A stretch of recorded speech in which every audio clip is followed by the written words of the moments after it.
The dining hall of the Galactic Council ship Harmony's Edge buzzed with nervous energy as 3 alien species waited for their first meeting with humans. Ambassador Clicknash adjusted his compound eyes and tapped his 6 legs against the metal floor. His insectoid body shimmered green and black under the soft lights. Beside him, Captain Thrumamai stood like a living crystal tower, her translucent body catching and reflecting light in rainbow patterns. The third delegate Wispetal floated as a cloud of purple gas contained within a transparent suit, tiny sparkles of light dancing through her gaseous form. Today would mark the first official contact between the Galactic Council and the species, called humans. The 3 representatives had spent months preparing for this moment, studying what little data they had about these newcomers from a small blue planet. The humans had been discovered only recently when their primitive radio signals reached Council space. Despite their basic technology, they had somehow managed to build ships capable of reaching this meeting point. The door hissed open, and 5 humans walked into the dining hall. Clicknash felt his antennae twitch as he observed them. They moved, with a strange fluid grace that seemed both relaxed and alert. The lead human, a male with dark hair and kind eyes, stepped forward and bowed slightly. "I am Kang Wu, representing Earth's diplomatic mission," he said in accented but clear galactic standard language. "We are honored to meet you." The other humans introduced themselves. Yoon Nari, a small female with quick, bright eyes, served as their cultural attaché.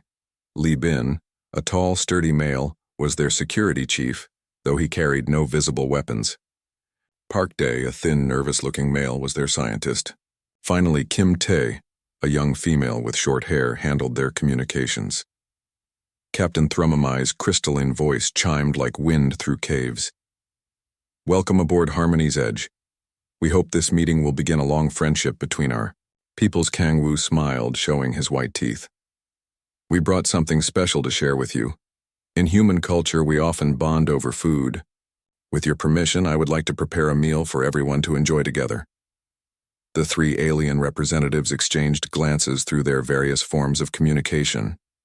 Food sharing was indeed a common bonding ritual among many species, though each had different requirements for sustenance.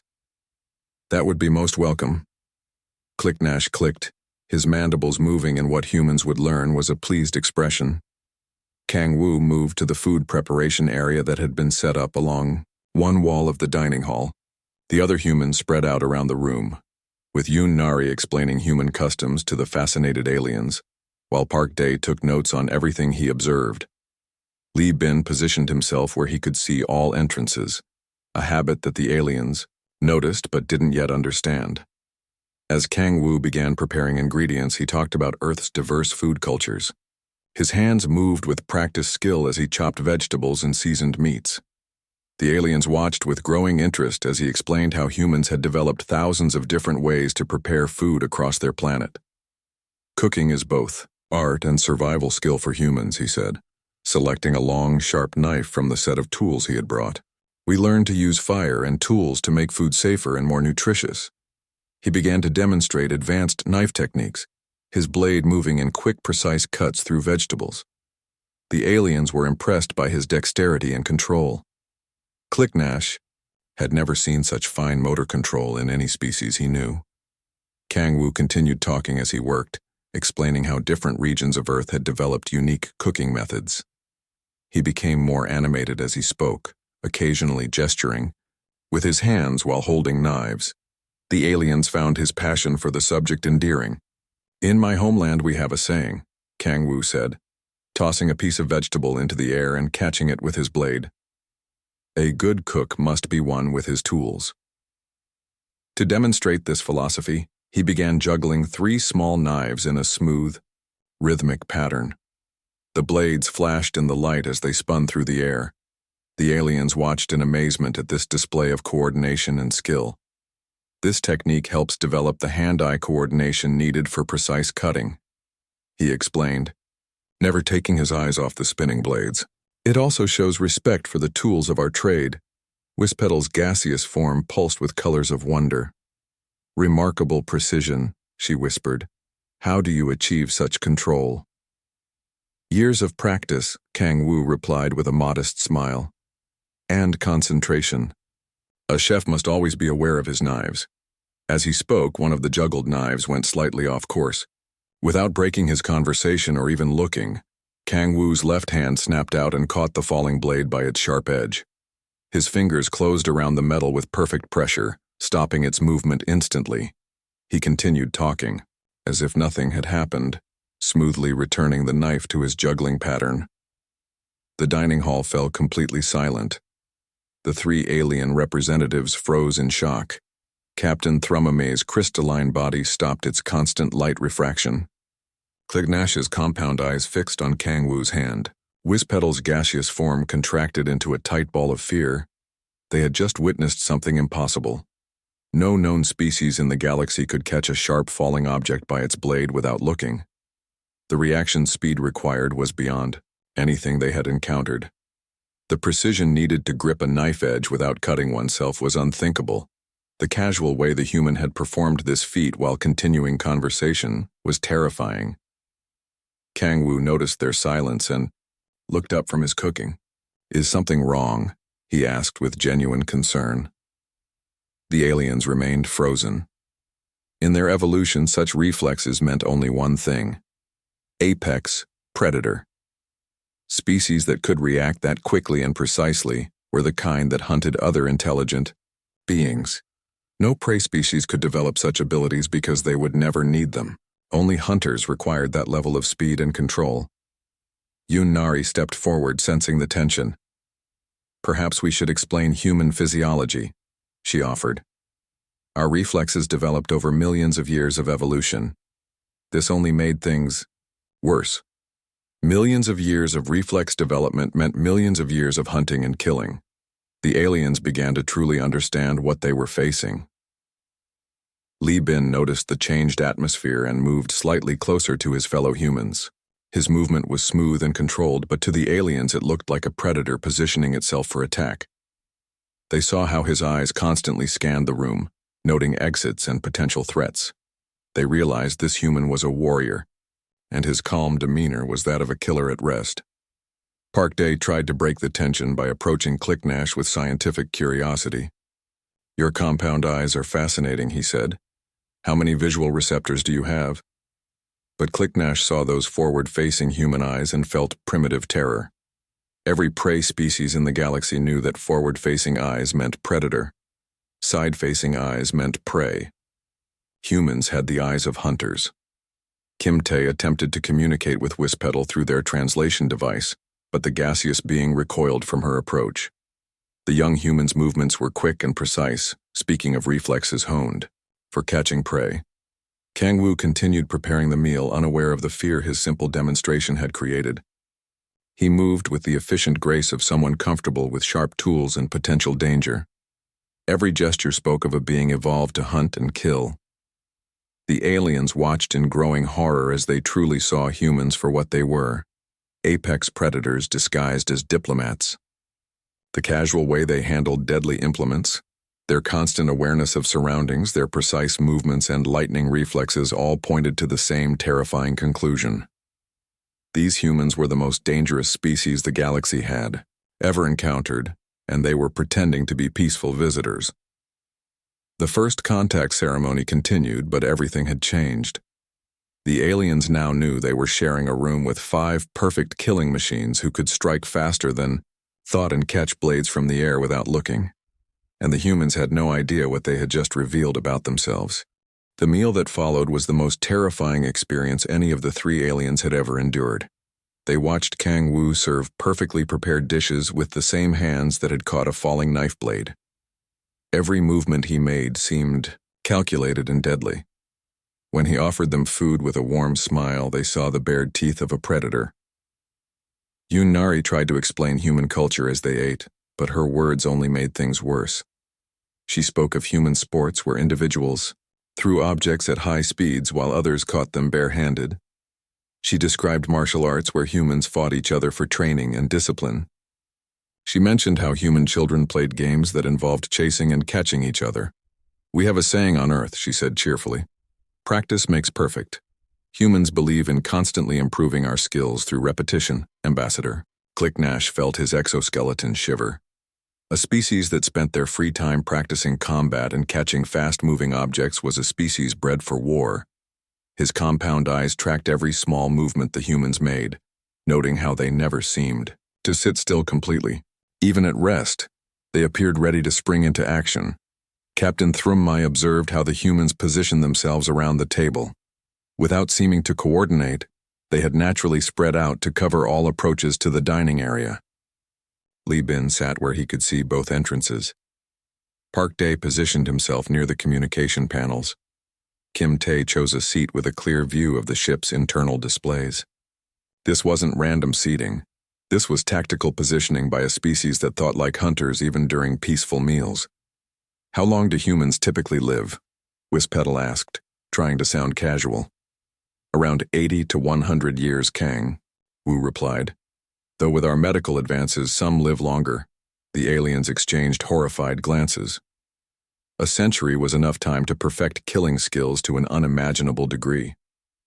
Most species in the galaxy lived much shorter lives, spending their time on art, philosophy, and peaceful pursuits. Humans had evolved to live long enough to become master killers. After the meal, Yun Nari suggested a cultural demonstration. "Would you like to see some human physical abilities?" she asked. "It might help you understand us better." Before the aliens could refuse, she was already moving. She performed a series of martial arts forms, her body flowing from position to position with liquid grace. Every movement was a killing technique disguised as dance. Her kicks could shatter bones, her hand strikes could stop hearts, and she performed them all with artistic beauty. "This is called Taekwondo," she explained while executing a spinning kick that whistled through the air. "It teaches balance, discipline, and self-control. The aliens realized that humans possessed not only the ability to kill efficiently, but also the restraint to choose when to use these abilities. This made them infinitely more dangerous than any mindless beast. Park Dae, noticing the aliens' fascination, decided to demonstrate human problem-solving abilities. He picked up several random objects from around the dining hall, eating utensils, napkins, a decorative sculpture, and began combining them into something new. "Humans are natural toolmakers," he explained as his hands worked quickly. "We can improvise solutions using whatever materials are available." Within minutes, he had constructed a complex mechanical device that could launch small objects across the room with surprising accuracy. He demonstrated by firing a rolled-up napkin that struck a specific target with perfect precision. The aliens watched in growing terror. Not only could humans react with impossible speed and fight with deadly skill, they could also create weapons from everyday objects in a matter of minutes. Their adaptability was beyond anything in the galactic database. "On Earth, we have a television show where people are given random items and asked to build useful things," Park Dae said proudly. "It's very popular entertainment. Humans found weapon making so natural that they turned it into a game for fun." Li Bin stood up to stretch, and the aliens nearly panicked. His movement was so smooth and controlled that it spoke of a body trained for violence. He walked around the room with the casual stride of someone supremely confident in his ability to handle any threat. His eyes constantly scanned for potential dangers, a habit so ingrained he didn't even realize he was doing it. "Forgive me," he said, noticing their stares. "Old habits from my security training. We're taught to always be aware of our surroundings." Security training. The aliens realized that this human was specifically educated in the arts of protection and combat. His friendly demeanor masked the mind of a professional warrior who had spent years learning to kill efficiently. Kim Tae began recording their meeting for Earth's historical records. As she operated her equipment, the aliens noticed her incredible finger dexterity. She could manipulate multiple controls simultaneously while carrying on conversation and observing everything around her. This level of multitasking suggested a brain evolved for hunting situations where awareness of many variables could mean the difference between life and death. "Human brains are quite efficient," she said, noticing their interest in her work. "We can process multiple streams of information at once. It's very useful for complex tasks." Complex tasks like coordinating pack hunts across difficult terrain while tracking multiple prey species and avoiding other predators. The aliens were beginning to understand the true horror of human evolution. Kang Wu cleaned up his cooking implements with the same precision he had used to prepare the meal. His knife skills were even more apparent now as he efficiently broke down the cooking area. Every cut was exactly where it needed to be, every movement economical and purposeful. The aliens watched him handle sharp objects, like extensions of his own body. In professional kitchens, speed and efficiency are essential, he explained. A good chef must be able to work quickly under pressure while maintaining perfect accuracy. Working under pressure while maintaining accuracy with deadly implements. The aliens realized that human food preparation was actually combat training, disguised as domestic activity. As the cultural exchange continued, more terrifying truths emerged. Yoon Nari mentioned that humans regularly participated in activities that would be considered life-threatening by most galactic species. They climbed sheer rock faces for recreation. They jumped from aircraft with only fabric parachutes for safety. They raced mechanical vehicles at speeds that would be fatal in any crash. We call them extreme sports, she said happily. Humans enjoy challenging ourselves against dangerous situations. The aliens understood now that humans didn't just tolerate danger, they actively sought it out for entertainment. A species that found mortal peril amusing was a species that feared nothing in the universe.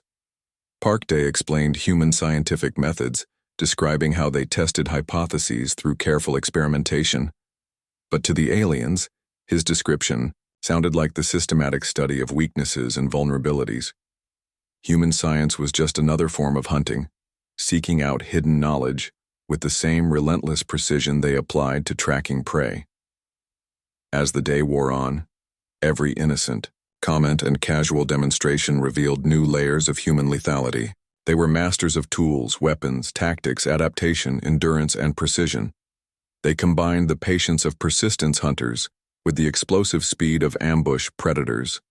They could work alone or coordinate in groups with terrifying efficiency. Worst of all, they seemed completely unaware of how dangerous they appeared to other species. Their friendly smiles and casual attitudes masked the most perfect killing machines the galaxy had ever produced.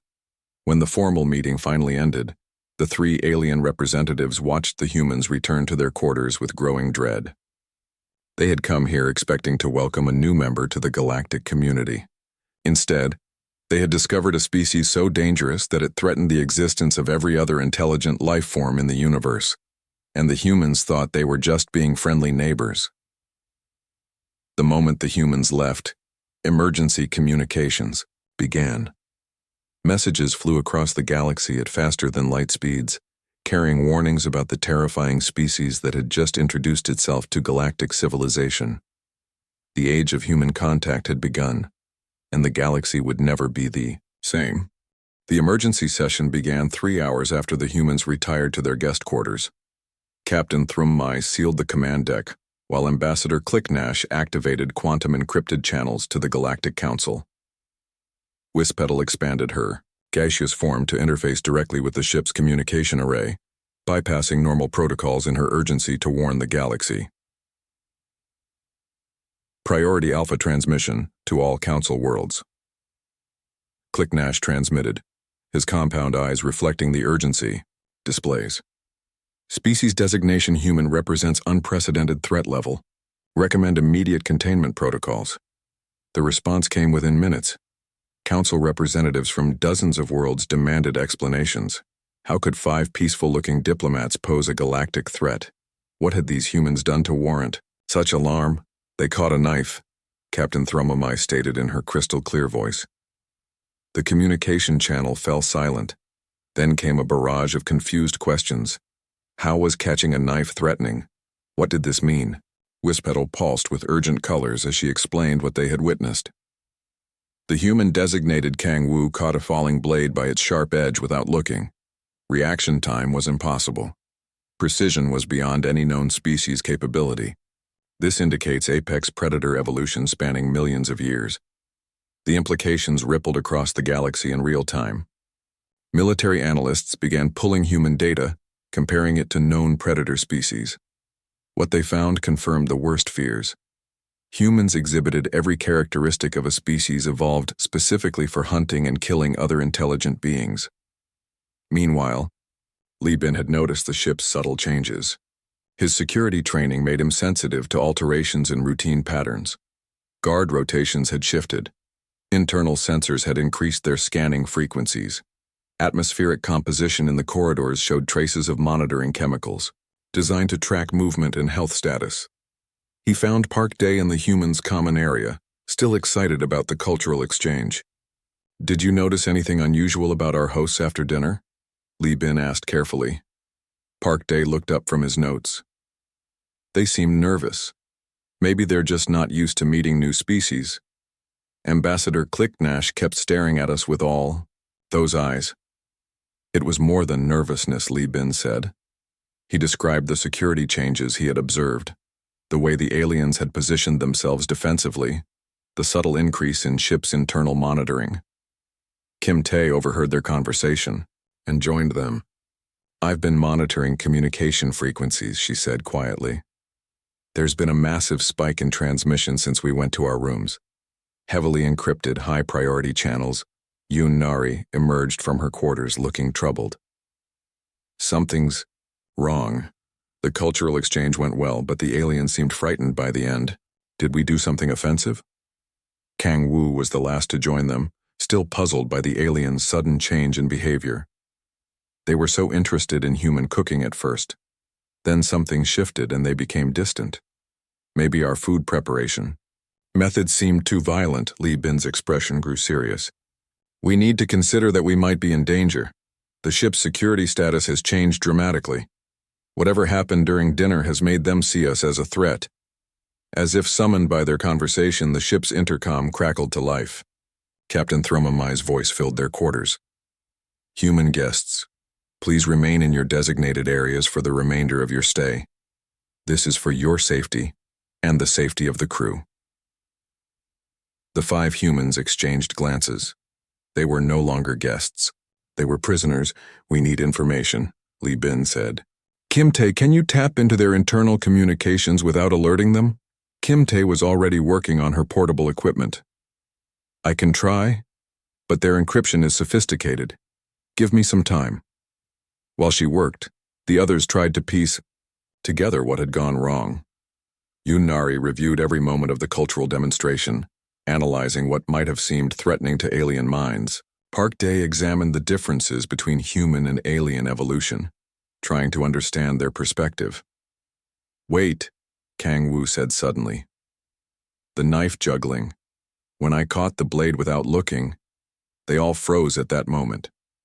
"You catch knives all the time," Yoon Nari said. "It's a basic kitchen skill." "Not to them," Park Day said, understanding dawning in his voice. "Think about it from their perspective. What kind of creature can snatch a sharp falling object from the air without even watching it?"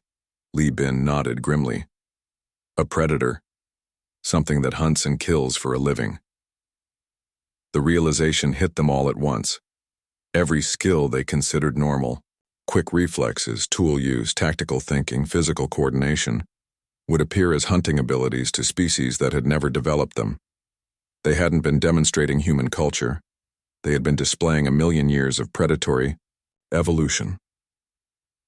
Kim Tae broke through a communication relay and began intercepting alien transmissions. What she heard confirmed their worst fears. The entire galaxy was mobilizing to contain the human threat. Military fleets were being dispatched. Quarantine protocols were being prepared. The Council was treating humanity's first contact as an invasion. "They think we're going to hunt them," she reported. "All of them. They see us as apex predators who pose an existential threat to galactic civilization." The irony was bitter. Humans had worked for decades to make peaceful contact with galactic civilization, only to be seen as the greatest monsters the universe had ever produced. External sensors showed Council ships approaching from multiple vectors. The diplomatic vessel Harmony's Edge was no longer alone in space. It was becoming the center of a military containment operation. "How many ships?" Li Bin asked. 17 so far," Kim Tae replied. "More arriving every hour. They're not taking any chances." The ship's internal atmosphere began to change. Subtle additions to the air circulation suggested the aliens were introducing sedatives or other chemical agents designed to weaken the humans. But human physiology, evolved for survival in diverse environments, proved remarkably resistant to their attempts. "They're trying to drug us," Parkday observed, analyzing the air composition with portable equipment. "Our metabolisms are breaking down their sedatives faster than they can introduce them." This only made things worse. To the aliens, human resistance to their containment efforts proved that they were dealing with a species specifically adapted to survive any attempt at control. Nari attempted to establish communication with their hosts, but found that the translation systems had been disabled. The aliens no longer wanted to talk to the humans. They wanted to study them as specimens while preparing for what they believed would be an inevitable war. "We have to get out of here," Li Bin said. "If we stay, we become prisoners of war before any war actually starts. Where can we go?" Kang Wu asked. "We're surrounded by alien ships in the middle of space. Our shuttle," Kim Tae said. "It's still in the docking bay. If we can reach it, we might be able to break through their perimeter before they fully coordinate their response." The plan was risky, but staying meant certain capture and possibly dissection as the galaxy tried to understand the threat they represented. The humans began preparing for what might be their only chance at escape. They moved through the ship with the natural stealth that came from millions of years of hunting evolution. Every sound was calculated, every movement planned. They avoided security sensors with the intuitive understanding of creatures that had always needed to move unseen to survive. The aliens, monitoring from their command centers, watched in growing terror as the humans navigated their supposedly secure ship like ghosts.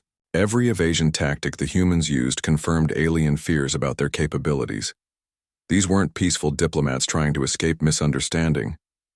These were the most perfect killing machines in the galaxy, demonstrating exactly why they should be feared. The hunt had begun, and the aliens were discovering what it meant to be prey.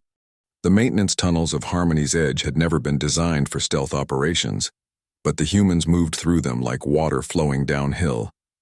Li Bin led the way, his security training allowing him to map the ship's layout from memory after only one day aboard. Behind him, the others followed in perfect silence, their natural coordination making them seem like parts of a single organism. Captain Thrumamai watched their progress through internal sensors, her crystalline body flickering with alarm patterns. "Impossible," she chimed to her bridge crew. "They know exactly where our security blind spots are located." What she didn't understand was that humans had evolved to notice things that didn't belong.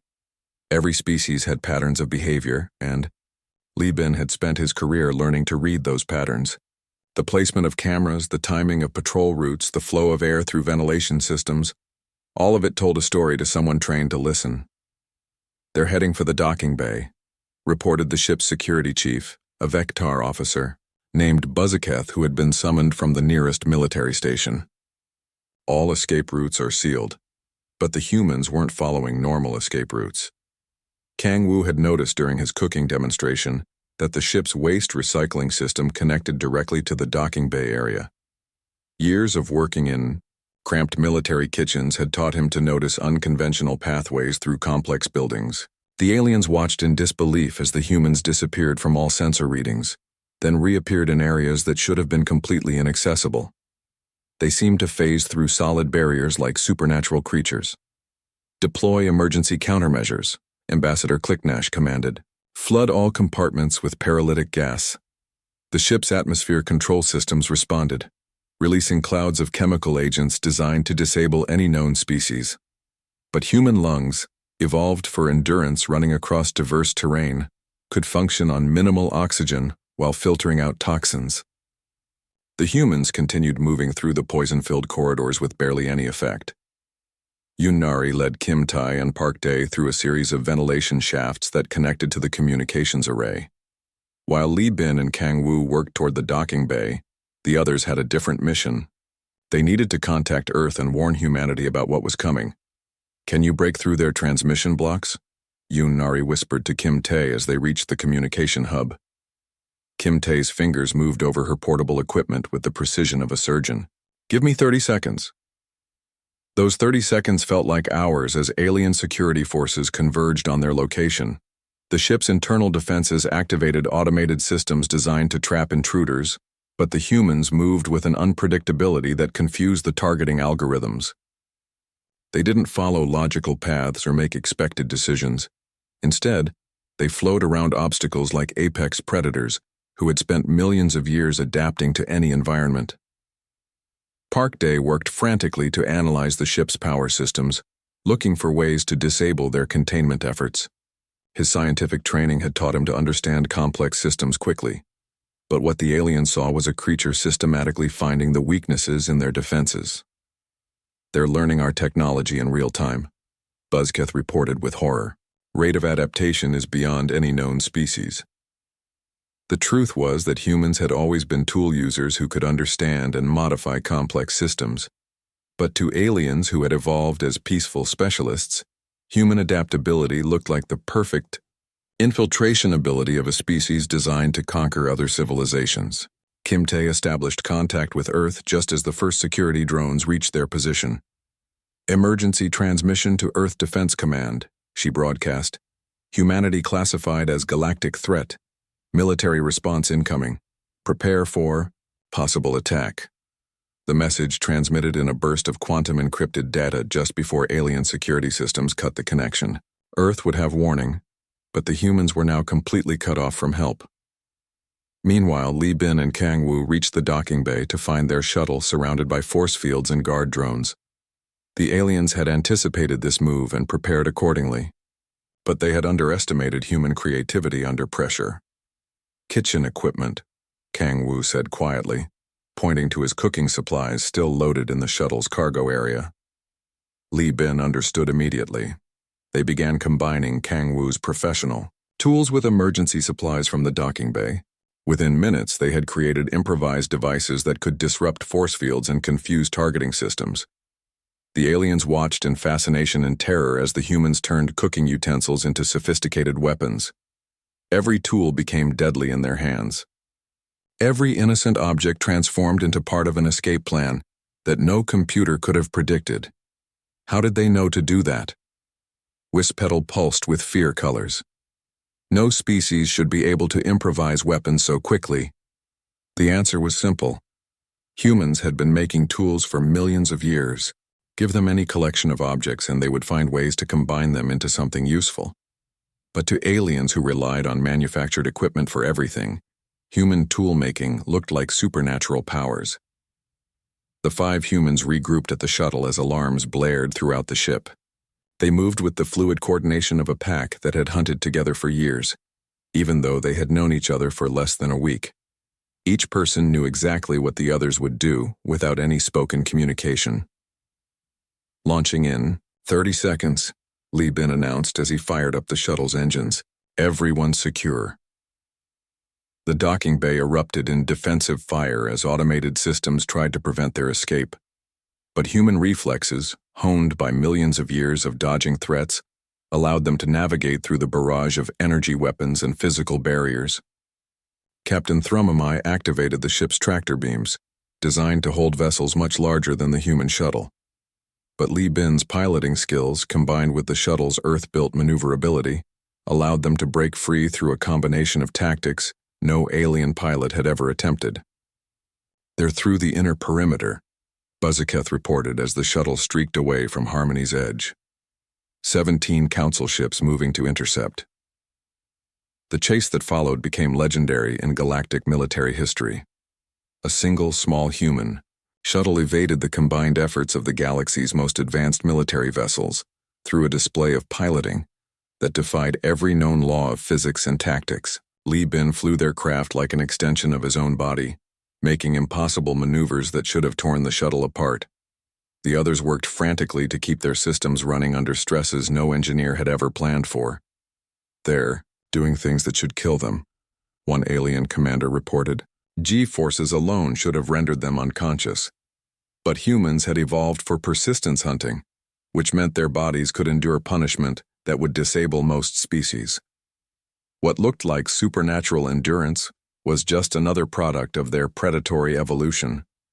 The shuttle dodged through asteroid fields and nebula clouds, using natural obstacles in ways that baffled alien pursuit ships.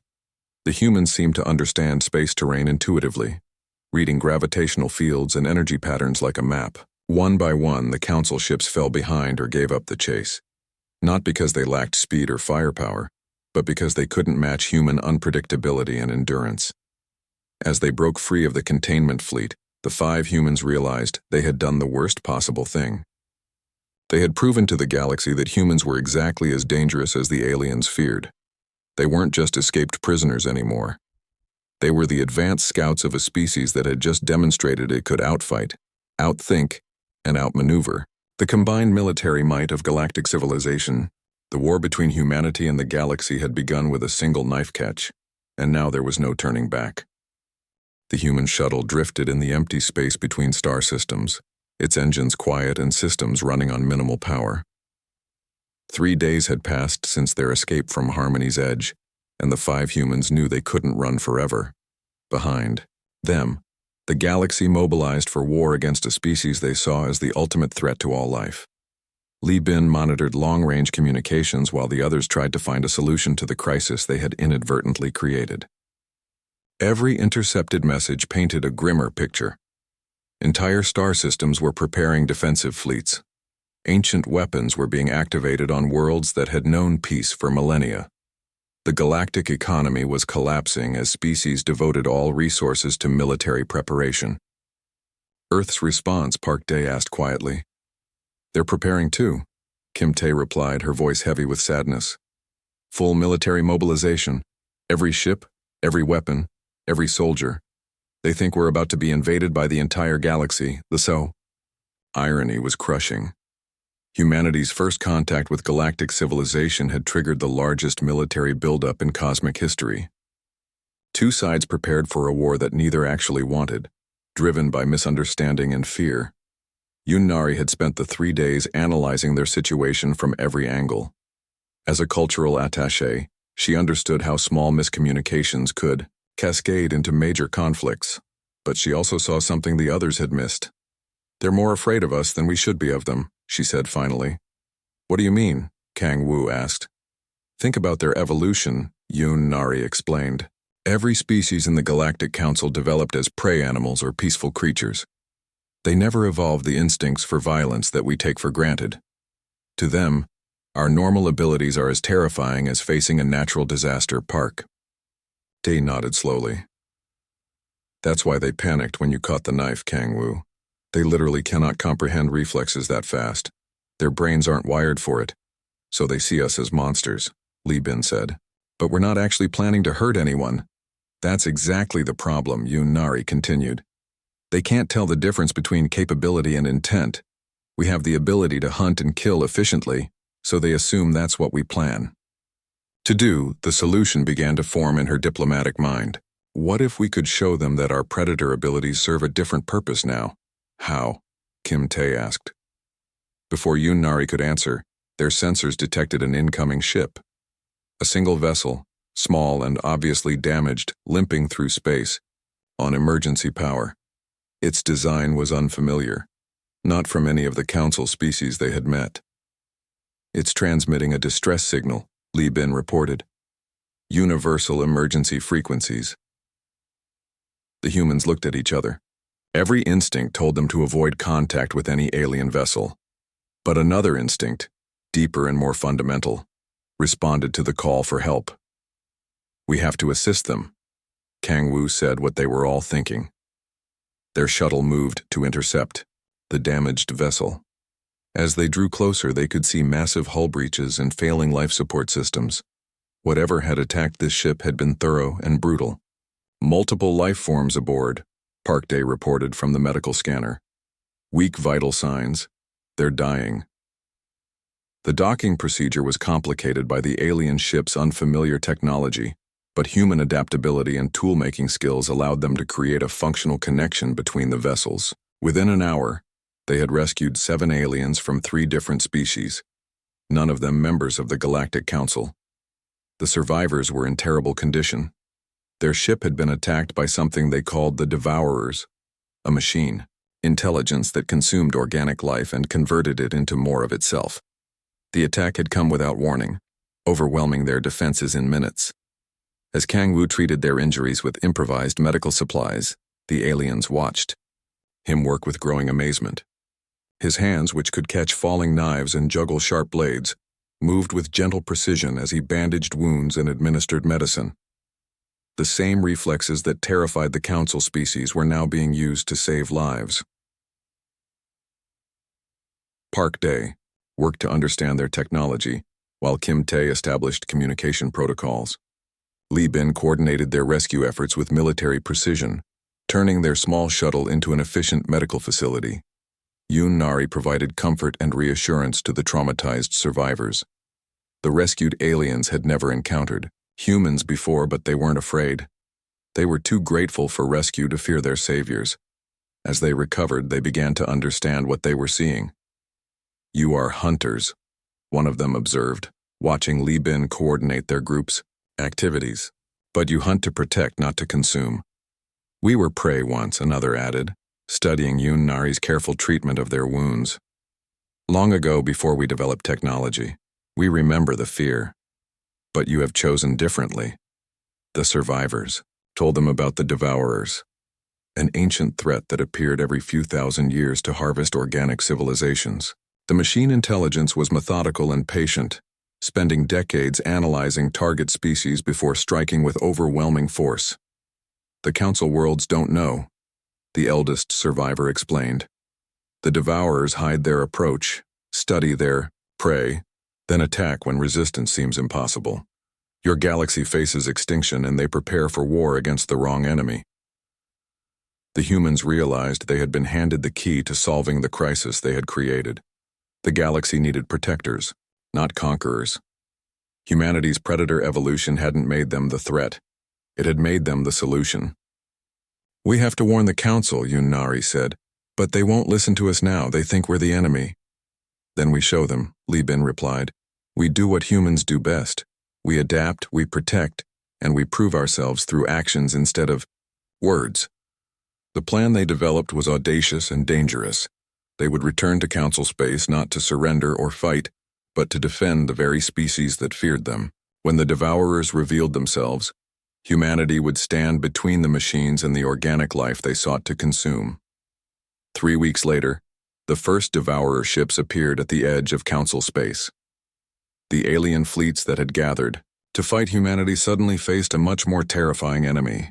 Machine vessels the size of moons emerged from hyperspace, their hulls bristling with weapons designed to harvest entire worlds.